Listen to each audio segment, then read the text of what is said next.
Have you ever felt completely blindsided by someone you trusted, only to realize the betrayal had been decades in the making? That is exactly how I felt the day my grandpa asked me, with this smug, almost too pleased smile, "Do you like the house I bought you?" And I said without thinking, "What house?" His face went blank for just a second, like the words didn't register. Then he recovered, a flicker of something dangerous in his eyes. That moment changed everything, because it made me realize I had been living in a carefully crafted illusion my entire life. I grew up thinking my family loved me, that my grandparents were these unshakable pillars of kindness and stability. My parents worked a lot, but I always had Grandpa and Grandma. I spent weekends at their house, helping in the garden, playing board games, pretending everything was perfect. But that day, the illusion cracked. The house he bought me? It didn't exist, at least not in any way I could use or claim. And his reaction? It was telling. A mix of annoyance and disbelief, as if I had just insulted him by not knowing my own inheritance. I had a sinking feeling as he started explaining, slowly, almost gleefully, the arrangement. Apparently, over the years, he had quietly purchased a property in my name, or so he claimed. He told me it was supposed to be my future, my safety net, my legacy. I listened, nodding, but something in my gut screamed that this wasn't as simple as it sounded. The more he spoke, the more I realized that I had never actually been allowed access. Every detail was vague, every piece of information conveniently missing. My inheritance was a tool, not a gift, a weapon disguised as kindness. I left his house that day feeling disoriented, angry, and small. I remember driving back to my apartment, my hands gripping the wheel until my knuckles turned white, my mind racing with all the times I had been manipulated without knowing.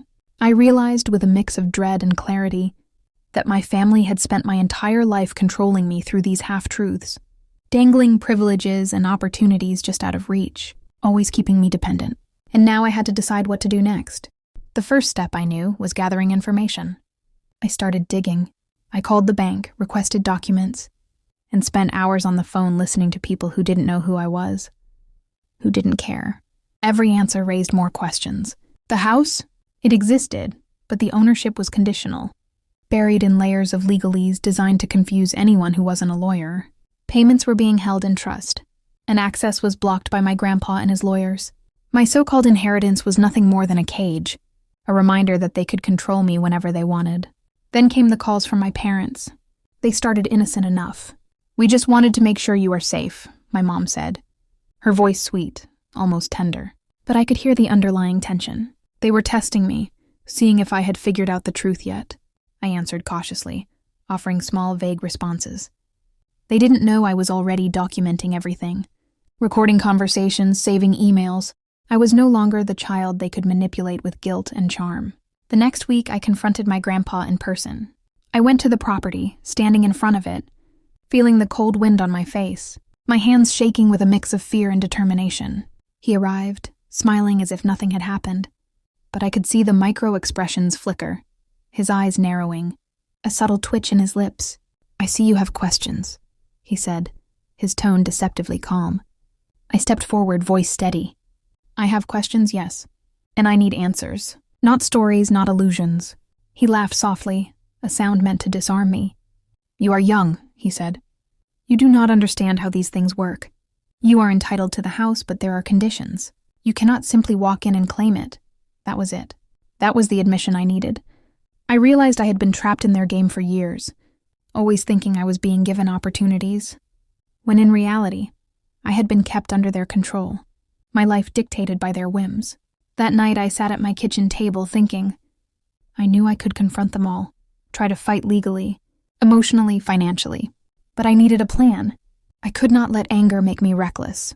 I had to turn their manipulation into leverage, to use every tactic they had used on me against them. I began outlining my strategy, noting each slight, each lie, each way they had tried to keep me dependent. And I realized, for the first time, that I held more power than they imagined. The first step was subtle. I began redirecting my energy.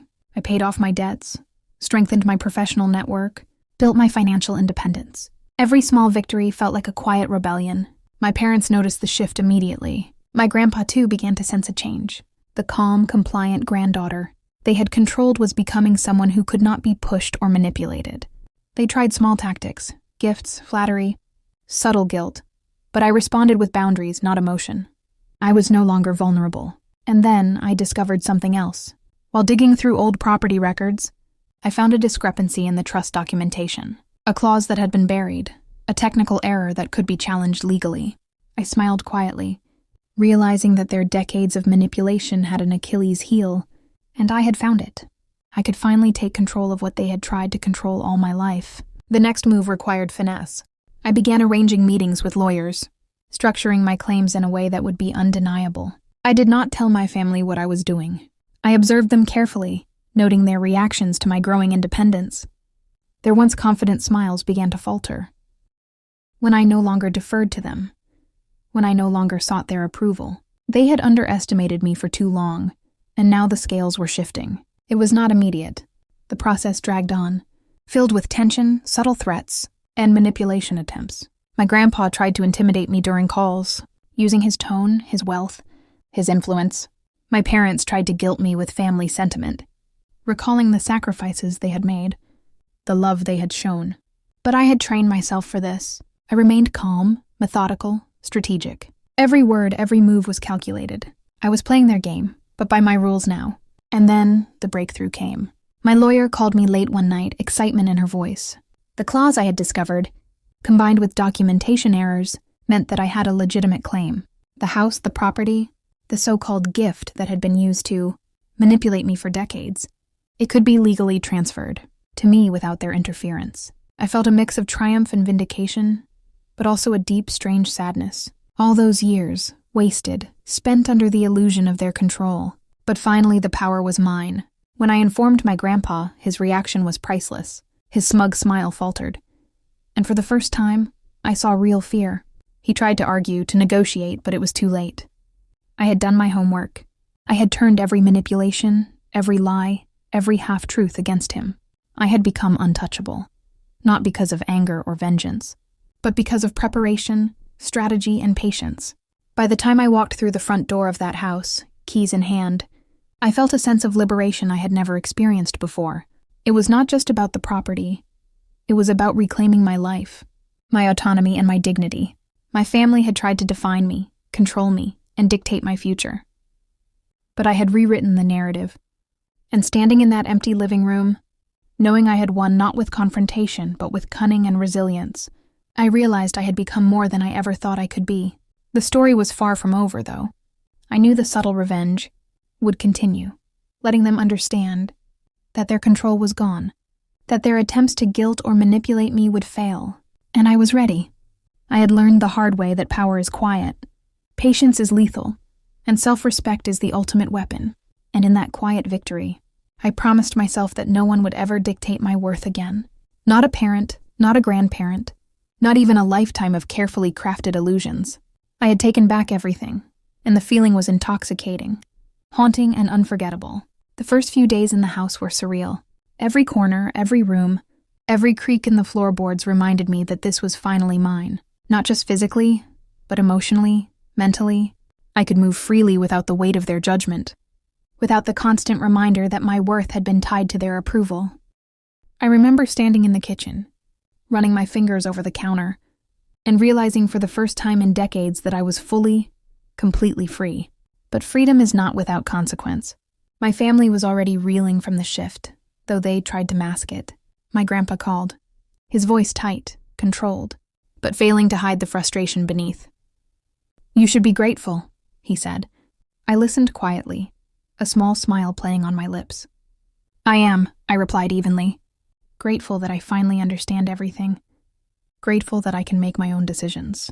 And grateful that I do not have to take orders from anyone anymore." The silence on the line was deafening. I could almost hear him calculating, trying to figure out the next move. But I was already 10 steps ahead. The next week, my parents showed up. They had that same rehearsed smile, the one they always wore when trying to convince me that their love was unconditional. My mother stepped forward, her eyes glistening, voice soft. "We just want to talk," she said. "We never meant to hurt you." I held my ground, leaning against the doorway, arms crossed. "Talk," I said, "is pointless. What matters are actions, and your actions have already spoken louder than words ever could." They flinched, though subtly. The realization that their usual tactics, would not work on me anymore was settling in. My dad tried a different approach, leaning closer, lowering his voice. "We can still fix this. You do not have to be alone." I shook my head slowly. "I am not alone," I said. "I have myself, and that is all I need. And you have a choice.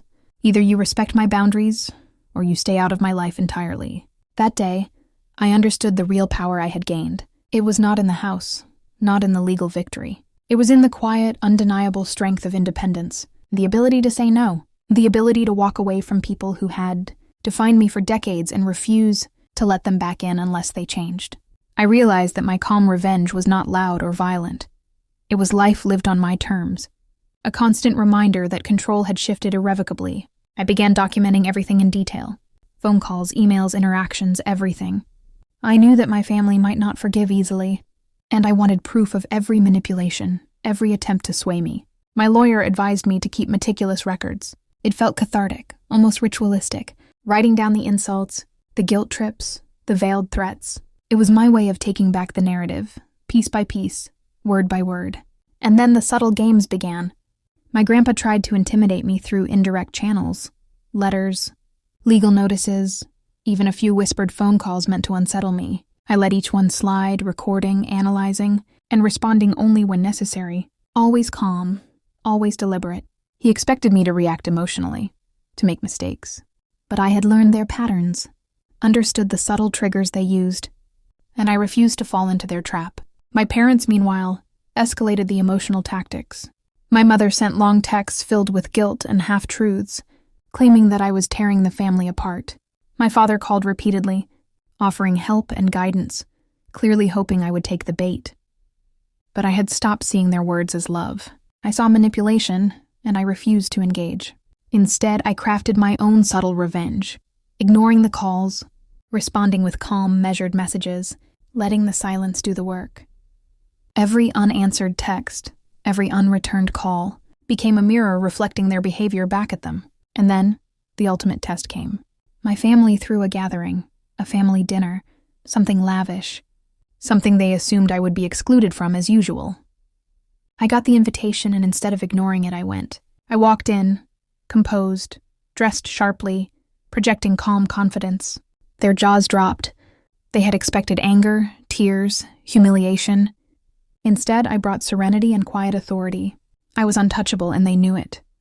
During the dinner, I noticed the small gestures, the subtle exchanges, the forced smiles, the eyes darting away when I entered a room.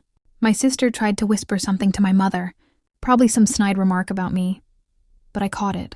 I smiled politely, acknowledging them without responding. The air shifted, heavy with tension. For the first time in decades, they could not dictate the mood, could not control the room, and that power, that dominance, felt intoxicating. But I was not done. The revenge for me had to be complete. It was not about humiliation, it was about restructuring the dynamics permanently. I began sharing parts of my story with close family friends, people they respected, framing it as my journey of independence rather than betrayal. The narrative shifted from me, being the troubled granddaughter, to me being the strategic, resilient woman who finally claimed her life. Word spread. Subtle social pressure began to build. My family realized that their control was not only gone, it was now publicly dismantled. I also used the house strategically. I invited my parents over once, calmly, for a polite visit. I showed them the home, my independence, the reality of the life I had built without their interference.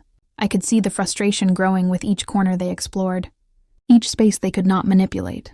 Their smiles became forced, their attempts at casual conversation stilted. I said nothing confrontational, simply allowed the space and the proof to speak for me. The quiet revenge was more powerful than any argument. Meanwhile, I strengthened my own support system. Friends, colleagues, neighbors. I built a network of people who respected me for my choices, who did not rely on me being under anyone's thumb. I began hosting small gatherings, showing them that my life was thriving without the family drama. The contrast could not have been more stark. They saw my independence, my success, and they realized that their influence over me had evaporated completely. And then came the legal settlement, the final piece. The house, the property fully mine, no strings attached. My lawyer called me late one evening, excitement in her voice, telling me that the last loophole had been closed. I was free, entirely and irrevocably. I walked through the house that night alone and allowed myself a rare moment of celebration.